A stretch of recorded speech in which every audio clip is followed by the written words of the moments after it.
আজকে দুনিয়ার মাঝে মানুষের দ্বন্দ্ব, এক দল আরেক দলের সাথে দ্বন্দ্ব।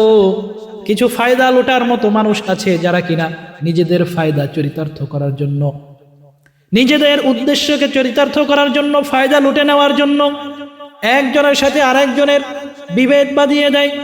বলে অমুক ব্যক্তি তোমার নামে এটা বলেছে, আবার ওই লোকের কাছে গিয়ে বলে তোমার নামে তো ওই লোকটা এই কথা বলে।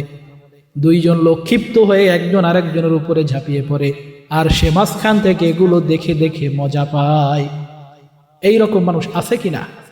এইরকম মানুষ সমাজে অভাব নাই। তাদের অন্তরে এত পরিমাণ হিংসা, একজনের ভালো আরেকজন দেখতে পারে না, হিংসার বশবর্তী হয়ে তারা একজনের বিরুদ্ধে আরেকজনকে লেলিয়ে দেয়, একজনের বিরুদ্ধে আরেকজনকে উস্কানি দেয়। আর ওই লোকটা বুঝতেও পারে না, ওই লোকটা টেরও পায় না যে তাকে কিভাবে উস্কানি দিয়ে আরেকজনের পিছনে লাগিয়ে দেওয়া হচ্ছে। আজকে এই যে ভারত এবং বাংলাদেশের যে সম্পর্কের অবনতি, এই অবনতির ফায়দা অনেকে নিচ্ছে। কিছু কুচক্রী মহল তারা চিন্তার চেষ্টায় আছে, যদি এই দুই দলের মাঝে দ্বন্দ্ব লাগিয়ে দেওয়া যায় তাহলে আমাদের অনেক বড় ফায়দা হবে।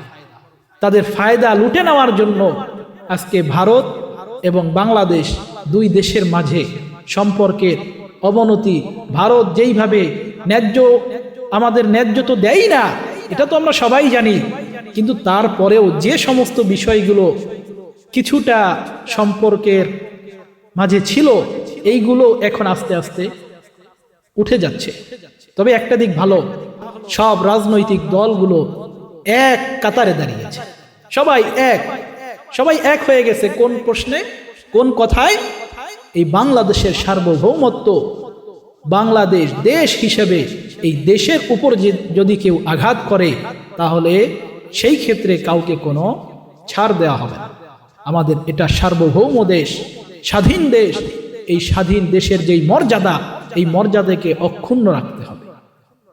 এই ক্ষেত্রে কাউকে ছাড় দেওয়া যাবে না, সে যত বড়ই হোক না কেন, পৃথিবীর 4 নম্বর দেশ, যত বড় শক্তিশালী দেশ হোক না কেন, তার হয়তোবা 13 লক্ষ সেনাবাহিনী থাকতে পারে, কিন্তু তাই বলে আমরা তার কাছে আগের মতো আবারও এই নতজানু শিকার হব, সেই পরিস্থিতি, সেই পরিবেশ এখন আর নেই। আজকের এই ছাত্র জনতা সেই পদ্ধতি আর কখনোই মেনে নেবে না।